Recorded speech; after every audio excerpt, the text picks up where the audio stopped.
जी। कोयटा में कितने सेंटर? कोयटा में तो जो बेसिक हेल्थ यूनिट है वो तकरीबन 18 है। 18 है, लेकिन उसमें जैसे अब ये मतलब सॉरी, ये वादत कॉलोनी है, इसमें अभी करीब करीब बहुत ज़्यादा सेंटर है। ये आपके किली मुबारक में है, ठीक है। आगे पूरा ओल्ड बीएमसी जो है वहाँ पे भी एक है, तो करीब करीब तो काफ़ी है। लेकिन फिर कुछ ऐसे हैं कि आप एक सेंटर है, जैसे सरियाब साइड पे चले जाए, उधर 3-4 सेंटर है, लेकिन उनके मतलब स्पेस काफ़ी बड़ी है, तो फिर उसको भी कवर करना होता था। तो हमने काम तो किया, लेकिन बस ये कि बाकी यहाँ के लैब के हिसाब से यहाँ पे जो टेस्ट हमारे पास अवेलेबल हैं, जैसे अभी सामान हमारे पास आया है, तो हमारे PPHI वालों ने कल मैसेज कर दिया था ग्रुप में, कभी आके आप सामान ले जाओ। सामान भी हमारे पास बजट होता नहीं है, फिर मसला है। बस अभी नहीं। आपके गाइस कितने टेस्ट? यार टेस्ट तो अभी हमारे यहाँ पे डॉक्टर, मेल डॉक्टर बैठते हैं, डॉक्टर तारिक साहब है, फीमेल डॉक्टर रजिया मेंगल है, तो उनका ये है कि तकरीबन दिन में जो है ना 70 से 80 पेशेंट को पड़ी होती है, तो उसमें से कम आप लगा लें कोई 8 या 10 टेस्ट हो जाते हैं। तो अभी जैसे हमारा सामान आज मैंने जाके लेके आना है, उसमें हमारा जो सामान नहीं था हमारे पास, अभी वो आ गया, तो अभी रश हो जाएगा। मतलब दिन में 18 मरीज भी मेरे पास आ जाते हैं, 5 भी होते हैं, 10 भी होते हैं। तो वो सामान पे है कि जब तक हमारा सामान है तो टेस्ट होते रहते हैं, फिर जब सामान ख़त्म हो जाए तो फिर पेशेंट कम हो जाते हैं। सर मेनली इधर कौन से इंस्ट्रूमेंट्स यूज़ होते हैं?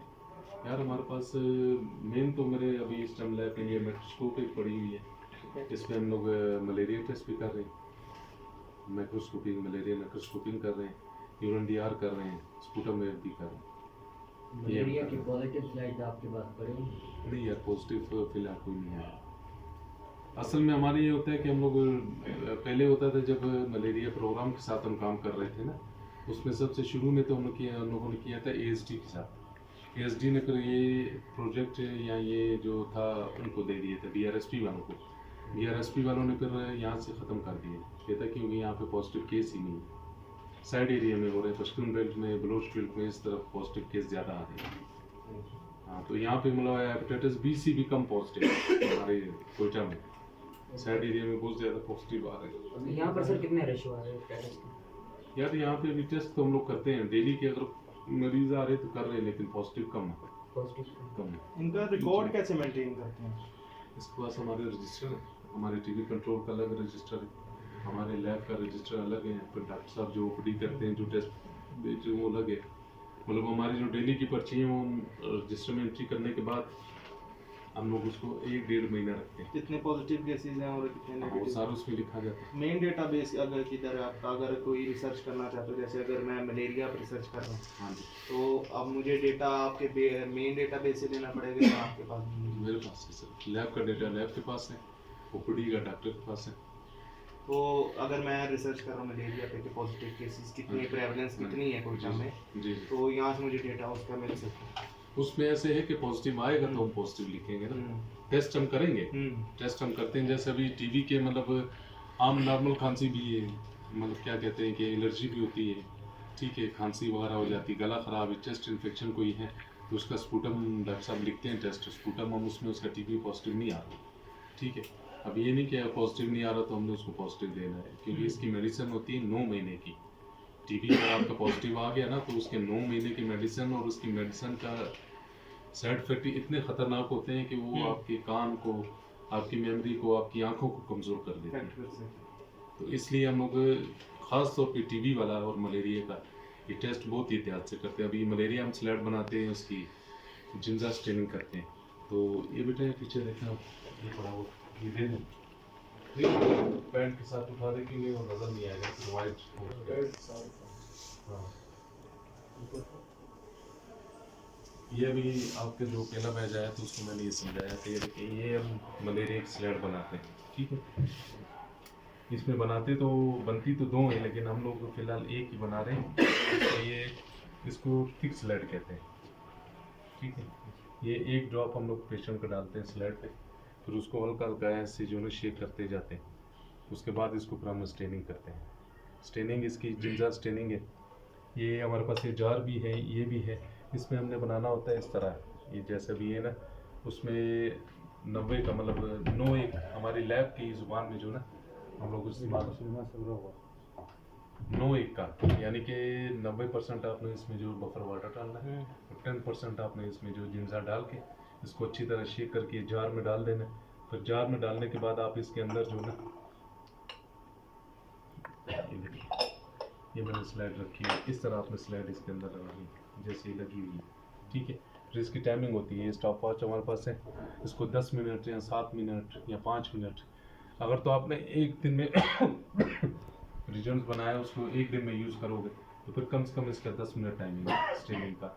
अगर आपने ये बना के रख दिया है तो इसको 4 दिन तक आपने यूज़ करना है और उसकी फिर टाइमिंग इधर से कम करते जाना है। मिसाल है पहले दिन हमने 10 रखा था, फिर उसको 7 कर देंगे, फिर उसको 5 कर देंगे, इस तरह, क्योंकि उसकी जो कलर और उसकी स्टेनिंग का वो ना टाइमिंग कम होनी शुरू हो जाती है, ठीक है।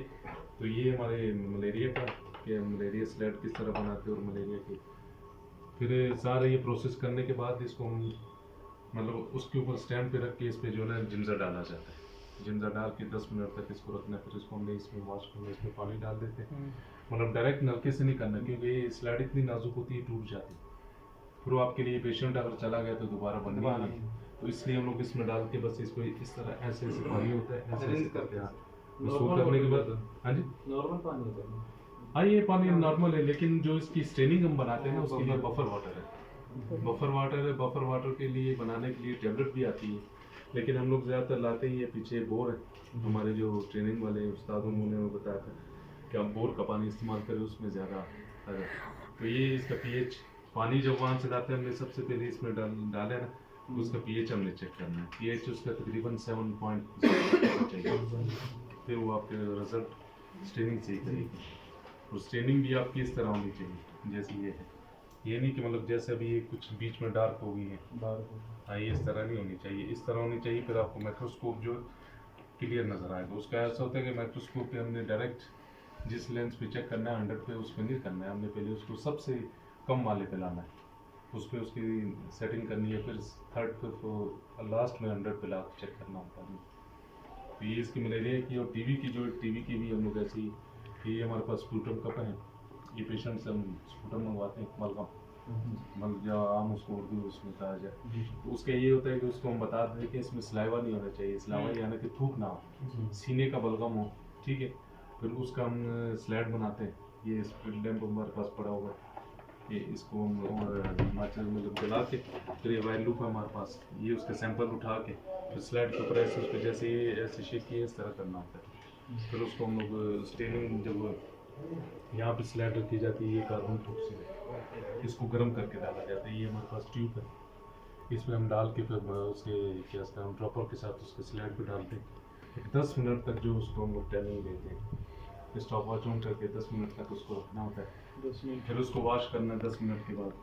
फिर हमारे पास ये H2SO4 है, ये तेज़ाब जो होता है ना, एसिड होता है गंधक, उससे डाइल्यूट किया हुआ, ये फिर हम उसके ऊपर डाल देते हैं 1.5 मिनट के बाद। फिर उसको वॉश करके फिर 1 मिनट जो हम लोगों ने उसको मेथनॉल ब्लू डालनी होती है। फिर उसके बाद ये करने के बाद फिर वो स्लाइड इस तरह बनेगी, ये देख ये ब्लू नज़र आ रहा है ना, फिर ये कलर वो देगी, फिर इसको हमें चेक करना है। फिर वो जब माइक्रोस्कोप में देखते हैं फिर ये आपको नज़र आएगी स्लाइड में। अगर तो उसका पॉजिटिव है तो फिर ये रेड रॉड नज़र आ रहे हैं ना, ये पॉजिटिव स्लाइड का है। अगर ये आपको नज़र नहीं आ रहा है तो फिर negative. Methanol blue as indicator use करते हैं। हाँ वो उसको जो उसका क्या कहते हैं कि लाइट होता है ना उसको ब्लू करने के लिए। ये देखिए जैसे ये ब्लू है ना, ये मेथिलीन ब्लू, ये ब्लू करे। और जो सबसे पहले कार्बन फॉक्सिन डाली जाती है ना, अगर तो उसमें जरासीम है टीवी के तो फिर ये रेड कलर उसको हल्का शो करेगा, स्टेनिंग देगा, यानी कि स्टेन हो जाएगा। तो ब्लू या एसिड डालने के बाद भी वो वॉश नहीं होगा अगर पॉजिटिव केस है। तो अगर इसका कोई पॉजिटिव केस आ जाता है, आपने कहा इसका 9 महीने की वो चलती है, डोज चलती है प्रोग्राम, तो आप ही प्रोवाइड करते हैं या अभी, लेकिन अभी मतलब इसका बेहतरीन अभी चल रहा है कि ये तो मैनुअल काम करते हैं ना, माइक्रोस्कोपी मैनुअल काम है। इसमें अभी जीन्स एक्सपर्ट की मशीन आ गई है, उसमें अगर एक पेशेंट स्पूटम उसके अंदर छोटा सा भी ज़रा है ना पॉजिटिव का, तो फ़ौरन रिजल्ट देगा। वो फिर महंगी मशीन है, उन्होंने खास बड़े अस्पतालों में लगाएगी, PHOs में नहीं दी। टीवी को आप कितना प्रेफर कर सकते हैं, कितना परसेंट आप लोगों को मतलब ये मोटिवेशन के लिए? यार पहले तो ये होता था कि सिर्फ लैब वालों को इन्होंने दिया हुआ था ना, ट्रेनिंग भी दी थी और लैब वालों को कहते थे आपने काम करना है। डॉक्टर मतलब कई दफ़ा अभी हमारे डॉक्टर हैं, इनके मतलब हर कंपेन, जो भी कंपेन है आपकी, पोलियो की है, मीजल की है, जिस कंपेन में भी इनका नाम डाला है, मेडिकल जो कैंप लगता है उसमें भी हमारे डॉक्टर साहब को उठा के ले जाते हैं जी मेडिकल को फला जगह पे। ये जो पिछले साल बारिशें हुई उड़क में बेचारे डॉक्टर साहब ने इतना काम किया है, तो जब डॉक्टर नहीं है तो पेशेंट पे टेस्ट कैसे लिखा जाता है, हम लोग खुद तो नहीं लिखते। तो उसके लिए है कि अभी इन्होंने पोलियो वर्कर्स जितनी है ना उनको ट्रेनिंग दी कि आप अपने इलाके में विज़िट करते हैं तो आपको चाहिए कि आप अपने विज़िट करने के बाद उनको स्पूटम कप्स वगैरह हम लोगों ने दे दिए टीबी कंट्रोल वालों ने और हम लोगों ने। तो हमने कहा अभी आपने मरीज़ का सारा डेटा लेके फिर उसको आपने स्कैनर के स्पूटम कप मदद कानूनी BHO में लैब में दीजिए, फिर हम लोग यहाँ से टेस्ट करो करते हैं। अभी ये जीन्स एक्सपर्ट मैंने 4 टेस्ट किए हैं, उसके 3 दिन के बाद रिपोर्ट आती है, तो फिर वो मरीज़ को रोकना पड़ता है क्या करें। लेकिन ये कि मैं डायरेक्ट ही सैंपल उधर नहीं भेजता हूँ, मैं सबसे पहले उसकी स्लैड बनाता हूँ, यहाँ पे स्लैड बनाने के बाद मैं चेक करता हूँ, अगर तो मेरे पास भी नेगेटिव है तो फिर उसका रिपोर्ट का इंतज़ार करते हैं, तो अगर मेरे पास पॉजिटिव आ रहा है फिर मेरा काम है कि मैं उनको बता दूँ, हाँ फिर मैं उनको बता दूँगी ये केस पॉजिटिव है तो इसको हम लोग मेडिसिन जारी कर दें, क्योंकि लाजमी अगर मलेरिया पॉजिटिव है उसकी मेडिसिन देनी चाहिए एकदम तुरंत, अगर TB है तो उसकी देनी चाहिए। अगर हम लोग उस रिजल्ट में बैठे रहेंगे भी और जीन्स एक्सपर्ट का रिपोर्ट आएगी या टेस्ट आएगा तो फिर हम लोग इसको मेडिसिन शुरू करेंगे, तो 3-4 दिन वैसे लगेंगे तो पेशेंट के लिए ज़्यादा मसला। एक मिनट, हाँ बस वो चूल्हा दे देना मुझे। चूल्हा, हाँ जी। मेडिसिन तो ये सारा डॉक्टर बताएगा, क्योंकि पूरी लिस्ट उनकी, हमारे जो मेडिकल टेक्नीशियन है यहाँ पे बैठा हुआ वो आपको बताएगा, आप पूछना है उससे मेडिसिन पूछिए, आपको बता देंगे। ये आपके BHO की कवरेज कितनी, मतलब कि कितने एरिया के बाद आपका दूसरा BHO? यार किलोमीटर तो मुझे इतना नहीं पता, लेकिन है करीब ये पीछे स्पिनी रोड पे, मेन रोड पे जो ना हमारे किले मुबारक।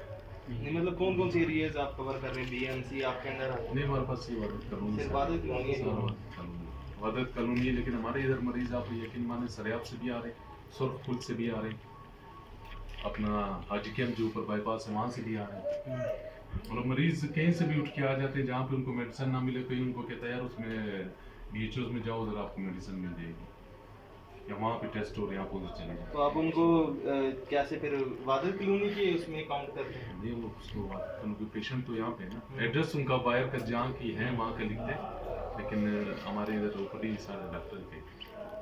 नहीं तो अगर मतलब हमने एक स्पेसिफिक एरिया हमने देखना चाह रहे हैं कि वादत कॉलोनी में मलेरिया के कितने केसेस हैं, तो अगर वो सरियाब वाला भी इधर आ रहा है तो सरियाब वाला ऐसे कि हम पहले पूछ लेते हैं उससे कि आपने टेस्ट किया नहीं किया, एड्रेस पूछ लेते हैं, तो फिर ये होता है हमारी मीटिंग होती है, TB की क्वार्टर मीटिंग होती है, मलेरिया की होती है, उसमें हम बात करते हैं कि ये केस आपके एरिया से आया, आपके इलाके से आया, तो वो बेचारों को कहते भाई अभी हम लोग क्या कर सकते हैं, किसी के घर में तो उनके फैमिली बैठ सकते हैं, उनकी मर्जी हो जहाँ भी चले जाए जाकर। तो अगर वो पॉजिटिव आ जाते हैं तो आप उसको यहाँ पे काउंट करेंगे कि सरियाब वाले उसमें? टेस्ट हम लिखे हैं यहाँ पे, यहाँ हाँ जी यहाँ पे। प्रेवलेंस सिस्टम में मलेरिया की कौन से आपके BHO में सबसे ज़्यादा आ रही है? यार हमारे पास तो फिलहाल पॉजिटिव नहीं है, लेकिन ये पिछले दिनों एक पॉजिटिव आया था, वो भी उन्होंने पहले बाहर से करवाया था, फिर मेरे पास दोबारा आया, मेडिसिन ली थी उन्होंने, लेकिन उसमें कम आ रहा था, पॉजिटिव था लेकिन कम था उसमें। यही तो हमारे यहाँ पे मसला है कि हमारे केस हर छोटे छोटे मतलब इतनी ज़्यादा स्पेस दे के नहीं सेंटर बनाए हुए, अभी करीब बिल्कुल हमारे ये ओल्ड BMC के अंदर BHO, लेकिन वो बंद पड़ा हुआ, ऑपरेशनल नहीं हो। हाँ। जी सर, इधर अवेलेबल टेक्नीशियंस, डॉक्टर्स और स्टाफ्स वगैरह कितने? यार यहाँ पे लेबॉर्ट्री टेक्नीशियन तो मैं अकेला हूँ, मेडिकल टेक्नीशियन भी एक है, फिर वैक्सीनेटर 4 हैं, LHPs हैं हमारे, और doctor mail doctor Arbab Tariq, female doctor Razia है, और डेंटल सर्जन भी हमारे यहाँ डेंटल का भी काम हो रहा है, फिर डेंटल असिस्टेंट है उनका अपना, फिर एक हमारा वो है क्या इसका नाम नर्सिंग अर्दली है, और अपना एक वो भी है नायब कासिद भी हमारे पास है। गायनी से भी रिलेटेड कोई है डॉक्टर? गायनी की तो ये डॉक्टर रज़िया बैठती है, गायनिकोलॉजिस्ट है। तो कितने मतलब के केसेस ज़्यादा प्रीनेटल विजिट हो रही हैं यहाँ पे? वो तो अभी ऐसे है कि आप उनके पास जाएंगे विजिट के लिए उनसे पूछ लें, हमारे पास जो हमारे टेस्ट का है वो आपको और मेल का वो डॉक्टर और दोनों के पास है, जी। उसका पड़ा हुआ, तो वही सारा वो आपको बताएंगे।